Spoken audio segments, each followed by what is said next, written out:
everyone. Welcome to another episode of Storytime with the Scariest Podcast. Woo! I'm Robin Grace. This is Adam Diaz. Hello. And today we're going to read you folks some homegrown horror. Homegrown? That's how you say it. Homegrown horror, Jesus yep. Christ. You're a disaster. This is the part where she usually asks me, Adam, what's a homegrown horror? Yeah, so I'll what's just a ask it homegrown back at you. Robin, what's a homegrown You're horror? going to make me talk so much. All right. Homegrown horrors are the stories of your paranormal and supernatural, spiritual, sometimes absolutely coincidental stories that you've experienced and took the time out of your day to type out, send to us. We get to read it to the rest of the spooky friends. It's great. It's this big community. You guys are awesome. You could have some true crime stories. We've had some crazy true crime stories so far. Indeed. Please share those with us. Yeah, so if you would like to share those with us, you can email us. And our email address is storytime@scarish.com. You can also go to our website, scarish.com, and click on Contact Us. Fill out that form. It comes directly to us. Or hit us up on any of our social medias. If you followed us on social media, there's plenty of places you can go to, like Facebook, Twitter, or Instagram. Send us a message. Let us know what your story is. Let us know if we can read it online. And we'd be more than, or online, on the air, whatever. And we'd be more than happy to do that. And you can watch us record these shows live, 6:30 p.m. Pacific Standard Time, every single Tuesday. And they can be about a bunch of stuff, like aliens, ghosts, demons, cryptids, true crime, which is the t-shirt design that I am wearing tonight on the live show to show off some of our merch. So anyways, we're going to go ahead and get into our first email of the show. So I'm going to go ahead and move into the first email of the show. This one's subject is Back to the Future Coincidence.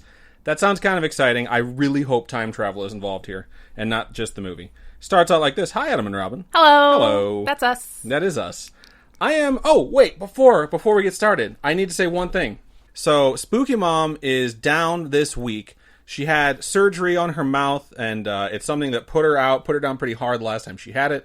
She's recovering right now. She's doing really well, much better than the last time she had the surgery. Because of that, today, she was not able to edit the emails. So we were like, all right, what are we going to do? Do you want to edit my two, and I'll edit your two? How are we going to do this so we still are surprised by the emails?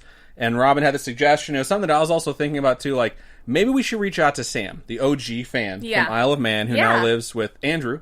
Because they met through the show and got married. She was like, maybe we should reach out to Sam.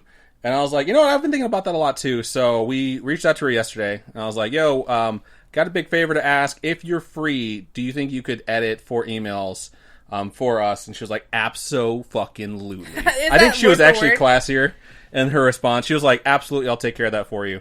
And so I sent them over to her. She edited them. She sent them back. She did a beautiful job. So usually right now we give a shout out to Spooky Mom for doing the edits. The shout out this week goes to Sam. Thank you so much, Sam, for doing our edits for us and filling in while Spooky Mom was down for the count. So she's not down for the count. She'll be back. She'll be on her feet in no time. So I was surprised. I came in after work today and she's just like, oh, hey, what's up? Yeah, she's doing a whole lot better. And it was really nice for you to step in and help us out with that. So, all right, back to the email. I'm a relatively new listener since around January 2020, and I have a really short coincidental story that I would love for you to share on the podcast. I'm writing this on my phone, which I dropped yesterday, so forgive me if the spelling is off. I can't really see through the cracked screen. LOL, first world problems. It sucks when you crack your screen and then you have to guess. You have to guess through the little ink black splotches that That's start a nightmare. coming through. Yeah. Oh my god, I hate it. The email goes on and says, anyways, back in October 2015, I was on my way back from a family trip to North Carolina. I was watching the Back to the Future trilogy for the second time, and it had been a long time since the first time I had seen it, which was around the age of 10 to 11. I was on part 2 when, spoiler alert, Doc and Marty go to October 21st, 2015. I happen to actually remember the date that day, which I hardly ever do, and recalled that the day was, in fact, October 21st, 2015. That's kind of weird. You're watching the trilogy and you're like, oh, they traveled to this day. I had to explain the shocked expression on my face to my family as we drove south. I wish I had more, but my life is pretty scare-free, fortunately. Hope this makes it to you. I love listening to the podcast, and I tune in almost every day. Stay spooky, Aww, Jamal. Thank you so much. Thank you for sending that in. I think it's funny, too, because I have something like that happen to me quite frequently, although it's not like the days that match up. That's a bit creepier. For me, it's a lot of times where I'll bring up a movie or like a scene I like in a movie and say like, oh man, this scene's so cool. And then the next time I turn on the TV and like a random channel pops on as the screen fades in, like I'll hear the audio and I'm like, it's the exact scene in the exact movie I was just talking about. And I've had that happen multiple times in my life. So it's kind of creepy when that shit does happen. Deja vu things for me that happen are just sitting around. Like, say I'm at work and everyone's in my cube and we're all just chilling because I have the cool cube. It's the party cube. What up? Wow. Great thing to have during pandemic. Everyone come hang out in my cube and spread your disease. Not anymore. Social distance, 6 feet apart. Also, if you leave the cube, you have to have a mask on, so everyone has masks on. It's funny because someone came by today because I had 2 people outside my cube, and the door opening to the cube is like 3 feet. And so he's like, whoa, whoa, whoa, 6 feet apart. It's funny. Anyway, I usually have this thing where a lot of friends are hanging out, just sitting around. I'm like, this has happened in a dream before. You were sitting there, you said that exact thing. This has happened before in my brain. When your deja vu hits you really hard. Yeah. I have that happen a lot when we're watching Top Chef, but I think it's because we sit in the same seats pretty often, and the same stuff sort of unfolds in different episodes of Top Chef, where I'm like, whoa, deja vu. And that's my Keanu impression, in case you missed it. He says it in The Matrix. I hate you so much sometimes. Oh. But yeah, I just think like, oh yeah, this actually has happened before. That's why I feel that way. So, but yeah, thank you for sending your email. We sincerely appreciate it. Yeah. All right. So the next email I'm going to read here is from Mary. Thank you, Mary. And the subject is aliens / glitch in the Matrix / I don't even know what. Interesting. This is, I don't know, kind of scary to see what this is going to be. Hey, gang. Hello. Hello. I wonder how many different ways we've said hi, hello, hey, during the 3 years we've done this. Probably in the hundreds at this point. This is a pretty short one, so let's get into it. A few years ago, when I was a freshman in high school, I was hanging out at home after school, like usual. I was upstairs, which I had all to myself since both of my siblings had moved out by this time, and my parents were downstairs making dinner. While watching TV, I heard a huge sound from downstairs like pans falling. My mom is pretty clumsy while making dinner, so I figured she just dropped something and didn't think much of it. But then she yelled up at me asking if I was okay. I came out and said I was and that I thought she made the noise. Apparently, my parents thought it was me. Needless to say, we were super confused because the sound 100% seemed like it was inside the house. It's coming from inside the house. We searched everywhere and didn't find anything out of place. We do have a dog, but it wasn't him because he was with me on the couch when it happened. That sound has honestly kept me up some nights because it was so clear, but there's no source that we could find. Bonus, I asked my mom about this recently and she doesn't remember it even happening. It's pretty likely that she just forgot since she's not at all superstitious and probably didn't think it was too weird, but a part of me now doubts that it happened at all. Oh well, love you guys, Mary from Tennessee. P.S. I have more weird stuff like this that has happened that I will be sending in. Thank you so much, Mary, for sending that in. We look forward to getting the rest of them. Yeah, keep it up. I think that sometimes when creepy stuff happens, people choose to forget about it rather than actually deal with it, or acknowledge that it happened. Yeah. So I get the feeling that's what happened. We've had Ralph on before multiple times, in fact, and he mentioned that he had a cousin that had something really creepy happen to both of them together, and they would talk about it a lot, and then the last time they spoke about that, the cousin didn't remember it at all anymore. You sort of let it fade away, hoping that it doesn't bother you, like a Paranormal Activity movie where you think if you don't acknowledge the demon, it'll go away. Yeah. So I don't know how well that works, though, but we believe you. I mean, it sounds very believable, and I trust that sometimes phantom sounds are just really fucking creepy, and you have no idea where they came from. A lot of times they have an explanation that you just can't figure out, but it doesn't change the fact that it can be sometimes terrifying. So yeah. Thank you for sending that in. The next email we have is from Juan, and its subject is The House with No Address, in all caps. That's creepy. It is. It says, please share on the podcast. That is really creepy. I mean, even houses in the middle of nowhere have addresses, right? Yeah. They mean they should. How else are they going to get their mail delivered? Like yeah. Well, maybe the ghosts don't need mail. Okay, starts out like this. Okay. Hello there. It's Chaboy Juan. I come to you again with another story. This one is sort of a thing of legends among teenagers in the small town where I grew up. It was one of those you know if you know sort of things. Anyways, as mentioned in the title, it was the house with no address. Out on the highway in my town, you would pull up to an intersection and would continue straight and then take a left. The road begins to curve, and on the bend there is a gate entrance to a ranch, but immediately left there is a seemingly boring field of tall grass. Remember I said seemingly because just beyond this grass there is a 2-story home that looks to have been long abandoned. One of the creepiest features of this strange house is that it can be seen from beyond the tall grass, or it cannot be seen from beyond the tall grass or from the road. I'm guessing there's just like a hill, and it's behind the hill. Mm-hmm. I'm sure an aerial view of the field would clearly show the house, but from plain land level, it is hard to see. I have been to this house a couple of times. The first time was a bit of a blur because I was heavily intoxicated and having a jolly good time with my friends. I mean, that happens. Shit happens. My friends and I, drunk, in parentheses, except for our DD, of course. I almost said D and D. When I see two Ds together, I'm just like, fuck yeah, dragons. But no, this means designated driver. I was telling my coworkers how you just keep buying D&D shirts and stuff. I have not. I haven't bought a D&D shirt in forever. She's just making stuff up to make me look bad now. You just bought some with dice on it. I didn't buy any shirt with dice on it. I bought 2 shirts. I bought 2 this is escalating. Fucking D&D shirts like 2 months ago, and she's like, you just won't stop buying those. Meanwhile, she buys at least 2 manga per day for like the last, 8 years. But I bought 2 shirts, and I've been hearing about it for like a fucking month and a half now. All right, anyways. Except for the designated driver. They headed to a park nearby to come up with a game plan for what we were going to do the next night. That night. We all got down and brainstormed a game plan for what we wanted to do. I remember asking my friend if anyone knew any haunted places in our town. We began to name off potential locations that could be haunted. My friend, let's call him Julio, tells us about this house in a field that has no address, so my friends and I deem it the perfect spot for us to go on an adventure. Not everyone was down for this plan, so they abandoned us to go on this impromptu ghost hunt. We all climb into the bed of a friend's truck and take off.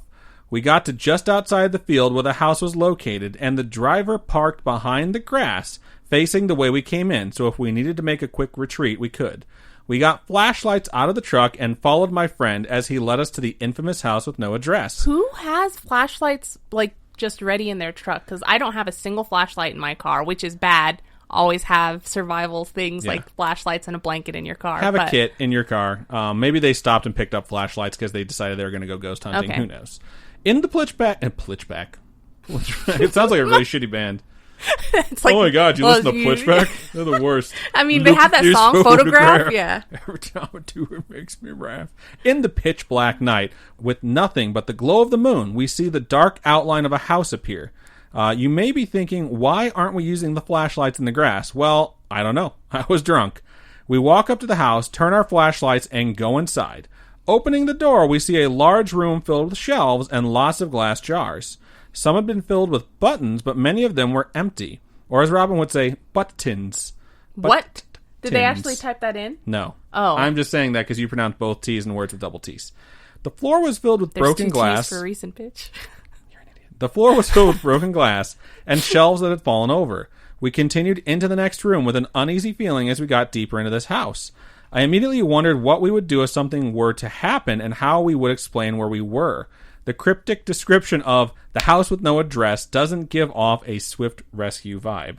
Anyway, we walked through the threshold of the next room. The feeling changed significantly. It felt cold and drafty. We looked around and there were mostly dolls covering the shelves and floors. Fuck that. A house with no address, covered in dolls. No. Demons. And broken glass on the floor? Demons. Toys, games, and dolls looking as if they had been lost in time. Once colorful childhood memories faded, tattered, and disregarded. On the opposite end of the room of dolls and toys, there was a staircase. So naturally, our drunken ghost hunt led us up the stairs. These stairs weren't as easy to use because the staircase was covered in all sorts of books, but most apparently in this collection of misconstrued books was that many of them involved medical science and things of that nature. That's what the dolls are for, practicing. That doesn't make any sense. Though. It's not like they're human cadavers where you would actually practice stuff. Yeah, but you could It's like you don't cut open Fluffy and then you're like, oh, now I'm removing the heart and the pancreas. That's not a doll. And it's just fluff. Dolls don't have fluff in them, do they? Dolls don't have body parts in them either. They got legs and arms and you just pop them out of their sockets. This is where it gets fuzzy. The last thing I remember, we were going up the stairs and the next thing I'm stumbling into my best friend's room, collapsing on his bed to take a nap. So it sounds like they just blacked out during ghost hunting. That is the end of my first story. Sorry, I know this is kind of long, but bear with me. I'm halfway there. Cue song lyrics. I guess you're living on a prayer. Now this story starts with a new group of friends and a much more sober me. Again, my friends and I were up late, and someone had the brilliant idea that we go on a ghost hunt. We talked about it for a bit and ultimately agreed where to go. We first stop at a house that has been under construction for years and has never been completed. And then in parentheses, because of a haunting, maybe? I don't know. No, usually it's like the construction business goes bankrupt. Yeah, they run out of money. They had the person's money for materials. They ran out of money as a business. So when that business goes bankrupt, that person doesn't get their money back, but they also don't have their house. So that always fucking sucks. When that happens, I'm guessing that's what happened, which is a nightmare in and of itself. We walk around recording audio to see if we're going to pick anything up. Naturally, we got a real Bagels in the group who is just shouting and pretending to feel like he is being pushed, scratched, or touched. I'm going blind. Annoying as fuck, so I warned him to stop. I was just generally annoyed and not interested in his shit, just like how I feel when I watch Ghost Adventures. Same. Ghost Adventures is funny because he's just like, not funny. I just really want to hurt you right now. I just want to choke you out, or like, I want to stab you. He's so fucking If I was with weird. someone in a spooky situation or any situation, they said that's maybe like, I think I'm pretty much in the clear to punch you in the fucking face at this point. Dude. It's like you kind of earned Aaron that. takes it like a champ. I don't know how he puts up with it. And he knows that it's probably his script, and he's like, when we get there, that's what I'm going to say. Blah, blah, blah, blah, blah. I hate that show. Okay, moving on. All right. We get bored of walking around and meet up on the porch in front of the house to listen to the audio recording. As we listened, we heard something strange on it. There was a weird voice in the background, but we couldn't make out what it was saying. At that point, everyone got spooked and proceeded to run to the truck. The morning dew made the grass wet, so when I went to step in, the driver was already ready to go and took off. Since my feet were wet, I flew off the step out in front of the truck. I rolled out of the way and got up and tried to catch up. So after maybe hearing some spooky shit, we leave, and I suggest we find a new place to go look for ghosts. So I suggest the house with no address. Okay, so your whole escape there is kind of confusing to me. I think what you're saying here is that you tried to get in the truck took off while you were not in it quite yet, and then you had to run to catch the rest of your friends that were driving away in the truck. It's kind of shitty. After that, you suggest to go to the house with no address. A few of us knew where it was, so we took off, and boom, we're in there in no time. With flashlights in hand, we proceed inside. Again, my douche of a friend starts to act a fool, calling out spirits and whatnot, just being annoying to us and whatever entities may dwell there. We go up the stairs and wander to the top floor. One of the girls screams, swearing something tapped her on the shoulder. My homie douche then pretends like he's being pushed and slides down the staircase of books and suddenly gets pulled around the wall at the base of the stairs. Terrified, I slid down to make sure he was okay, and we all, how you say, noped the fuck out of there. Thanks for reading my story. Can't wait to hear it read by you two spooky people. Thanks for all you do. Sincerely, Chaboy Juan. Thank you so much for sending that in. I never really had friends that would act like assholes when we went to do spooky stuff. I might have actually been that friend back in the day, but I definitely wouldn't like challenge shit. I think I'd just mess with my friends to try and freak them out. But yeah, it's got to be super annoying when you have someone that's in the group acting like a Bagels. Yeah. Trying to pretend they're being like... It makes it not fun. It makes it seem like whatever you're there to try and investigate is just... It's like they're mocking it. You know, they're mocking the entire experience of it in the first place.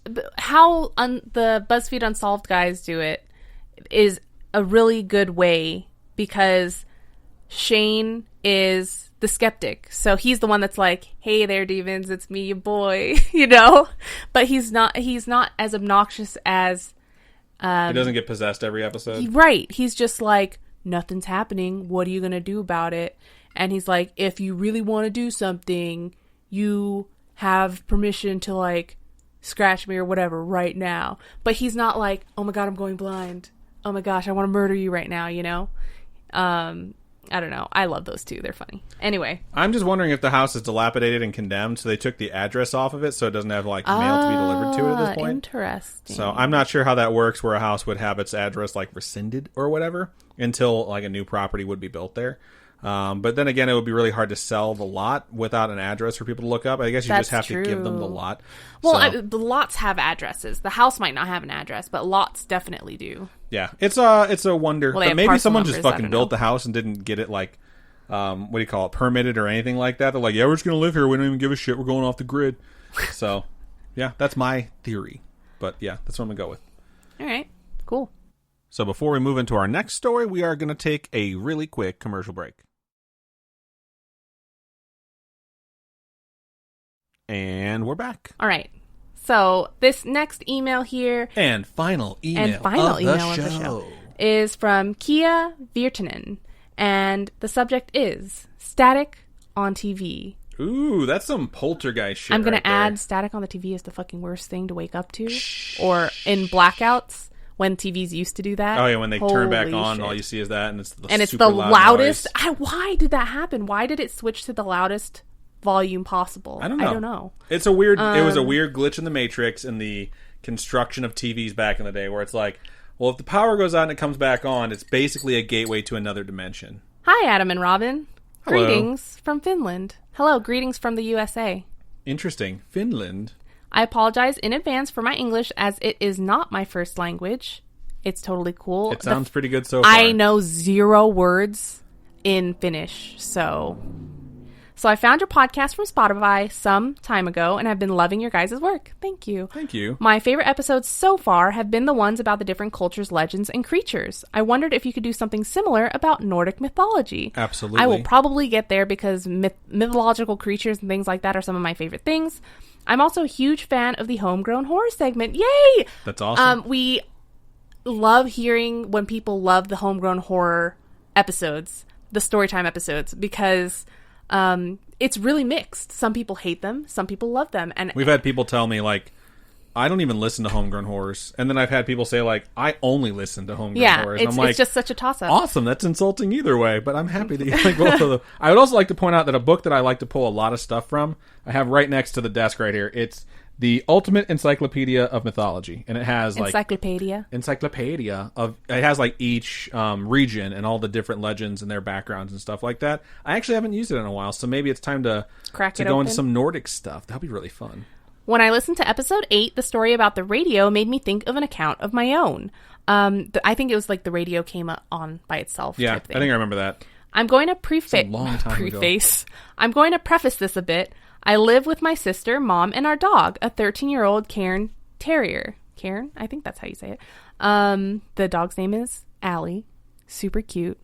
My sister and I have our own rooms, and my mom has her bed in our living room. Our living room is the biggest room in our house. Funny thing is, my parents also have a bed in the living room, so... Interesting. It has a sofa on one side of the room and my mom's bed on the other. Between them is this giant old doorless closet we keep our TV in, which also acts as a room divider. Our dog has never been the kind of dog to watch TV. She doesn't pay any attention to the TV whatsoever, even if there are animals on it. She is also very attached to my mom, and when mom's home, she always sleeps beside her bed. That's freaking adorable. That is super adorable. We don't deserve animals. My mom usually goes to bed around 9, and because she's on medication, she's quite hard to wake up. A few months ago, when my sister and I were staying with our dad, she woke up to the dog not sleeping beside her bed. She thought it was strange since the dog normally wouldn't leave the bedside until mom wakes up in the morning. She could hear this strange buzzing noise coming from the other side of the cabinet. Oh, from the TV. It's got to be the static from the TV. She went to look for our dog and found her sitting on the sofa watching the TV intently.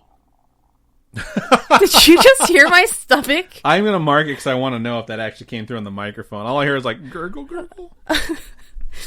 That's the booze mixing with the Popeye's chicken in Robin's stomach right now. The TV wasn't turned on or wasn't tuned in to any channel, but static. The sound was very low, and I still have no idea how it woke her up, since I have a hard time waking her by saying something out loud and shaking her.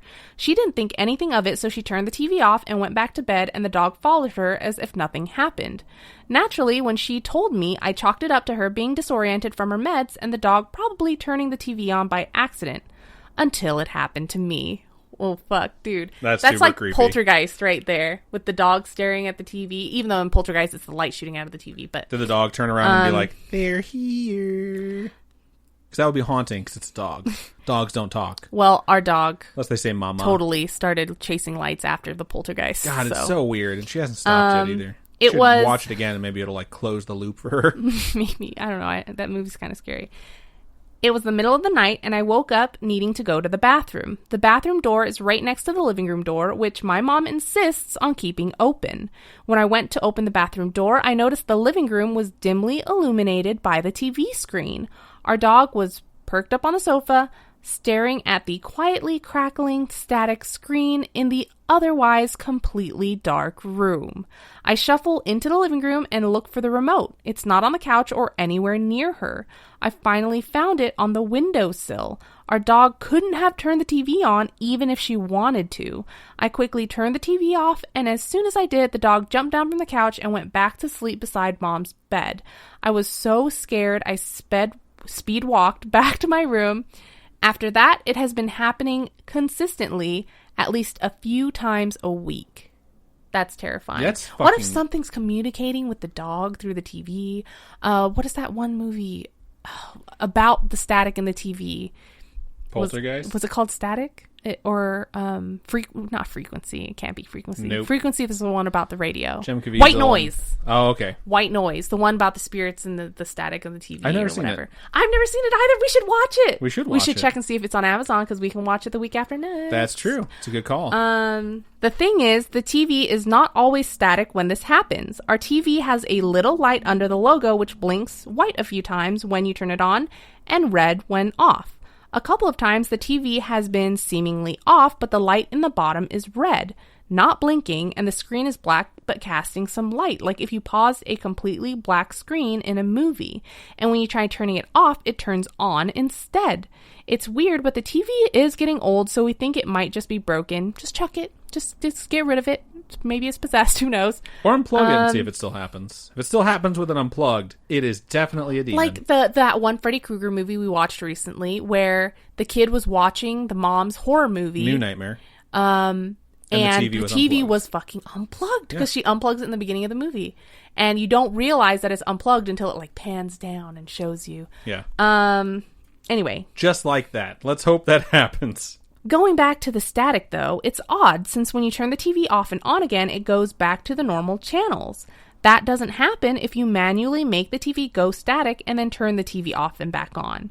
When it turns on, it should still be static. Here in Finland, we have some basic channels such as YLE TV1, which has always held the channel one place. But a few times when we have turned the TV on, all the usual channel places have been static, and then we finally find that TV1 channel. It has been on channel 2678, which is way up on the list, where you would usually only find the paid subscription channels. Again, this could just be our TV messing with us since it's at least 5 years old. That is not an old TV. That old. We have one that in is our a loft brand new that's fucking twice TV. As old. Yeah. The TV we have in the loft is at least 10. At least 10. At least 10 years old. But it does like make weird sounds when you turn it on. Okay. Anyway, it makes me uncomfortable. Unfortunately, I've caught our dog doing this many times after the first two. It's always in the middle of the night. Neither the TV nor the dog seem to act like this during the day. It may be stupid, but for a while I thought my mom was making it up. I doubted my own experiences as well. I thought I somehow dreamt it all or that my mom was playing a prank on me. Nothing has ever happened besides these things. All of this could just be me being paranoid, but it freaks me the fuck out. You can read this on a podcast if it's interesting enough. It's already been read. Hey, what's up? Hey. I also have a story about a benevolent haunting my grandmother told me about. If you're interested, please send it to us. But I think this email is already long enough. We're always down for more stories. Send them to us. Anyways, love your podcast and keep on creeping on. Kia Virtanen. I really want to hear you pronouncing my last name. I'm really glad Robin got this because I would have had such difficulty with it. Thank you for sending that to us. Hopefully I didn't butcher your last name. And thank you for sending that email. The static with the TV thing is terrifying. It is really it's so creepy. Scary, and I really feel like Poltergeist made it that way from when I was a child. I make an effort not to look at a staticky screen for very long because your eyes do start to play tricks on you. And it's like, I don't know if you folks have ever heard of it, but if you stare into a mirror long enough, you start to see things because your brain tries to... Here's the thing. You call it your eyes playing tricks on you. You know what I call it? Demons. Seeing. You finally start to see the truth. Shut the front door. I knew you wouldn't like that. Shut the front door. Who knows? Maybe I'm right. Maybe I'm making shit up. Or maybe I'm telling you the truth right now. Back in the day, and I say back in the day, it really wasn't that long ago, maybe 10 years ago, towards the beginning of the interwebs. That's not the beginning of the interwebs at all, but okay. Maybe 20 years ago. Right? When I was 10. Okay. The first time I ever got fucking DSL was when I was 13 or 14, okay? That was when we didn't have to drag the phone cable all the way across the entire house. Anyway, people used to make these photographs. Look at this photograph. And it would be like a normal picture, and then say it's a picture of a couch or a living room or something, and then right under the little pillow on the couch is a scary, creepy, terrifying kid face. Oh, yeah. Ghost face or something. Or like a picture of people lined up, and then a creepy little ghost kid. They still do those. You can still find them where it's like, when you see it, they're like, comment scary. on it. And it always makes my heart jump when I finally see the kid in the picture. Oh my God. Freaks me out. Please don't post them in the Spooky Friends group. I like how you bring them up apropos of nothing in this story, and then so like, please don't share them with each other. So, good stuff. I really appreciate you sending in the story. It's really creepy. I've said it before. We used to have a big screen TV. My parents got it in 1985. Actually, it was 1986. They got it the day of the Super Bowl the Bears played that they wound up winning. And that TV was a Mitsubishi. And when the power would go out, it's this big-ass fucking TV with these huge speakers on it. And when the power would come back on, everyone knew, like, sprint to the big screen and turn it off immediately. Because it would come on full-blown static.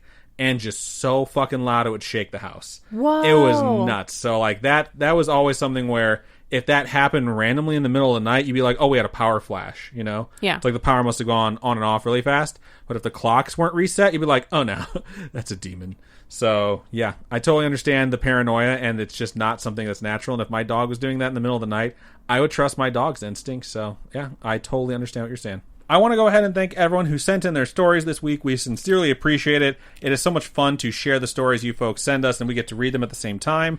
And on top of that, when we get to do it live, we get to do it with a bunch of the spooky friends and see what they thought, as well as talk with them after the episode. Or I'm sorry, after we read the story, and just go back and forth on it. We don't put that conversation live in the episodes, but it's a really fun time. So if you're looking to check one out, we do it 6:30s. 6:30s? I mean, there are two in a day. We do it at 6:30 p.m. Pacific Standard Time at twitch.tv/scarish podcast and youtube.com/scarish. If you have a story you would like to send us, please email storytime@scarish.com or go to our website, scarish.com, and click on Contact Us. You can also go and hit us up on any of our social medias. Twitter is @scarishpod, Instagram is @scarishpodcast, and Facebook is facebook.com/scarishpodcast. Robin, for folks who would like to donate to us, how can they do so? If you would like to donate to us, you can go to patreon.com/scaryishpodcast. Those are monthly donations. Tiers start at $1, and with $1 donation, just so you know, ad-free episodes. So if you want to skip those ads, head on over to Patreon. It's $1 a month. That's 4 quarters. That's less than one candy bar and a vending machine a month to get ad-free episodes. And if you want to become a Badge of Honor patron or above, I have a lineup of acrylic charms that I want to make or have already made. So Mothman's already out. If you want to join, I'll send out that one. And then for the fall, it's going to be Nessie. And for the winter, it's going to be the Wendigo. So I'm going to save like Krampus for next winter. I think that'd be really fucking cool. Nessie is Mothman was my favorite thing that Robin had ever drawn, and Nessie immediately took it over. Like halfway through drawing it, I was like, this is amazing. I want it on everything. It's the coolest merch I've ever seen. So I definitely recommend checking that out, and I would sign up for it because it's going to be a really good one. You're going to want to get that. The Mothman key charms are pretty amazing too. So sometimes we also demo our products on the live shows if you've never joined us before. So I'm currently wearing one of our t-shirts. I have one of our keychains, which I'm sure you guys can hear me dangling right now. That's just a waste of dead It's air. weird to like just dangle something against a microphone and hope that it actually makes a sound. You could have your penis and just be poking the mic. It's a weird thing to say, but it's true. But yeah, those are the different ways that you can support us. We appreciate all the different ways we are supported. So thank you one more time to everyone who makes this episode and every episode possible by listening, sharing it with a friend, writing a nice review, giving us 5 stars wherever you can. It definitely helps out the pod. So I just think that's about everything we have now. So Robin, go ahead and sign us out. Keep on creeping on, and we'll talk to you guys later. Bye-bye.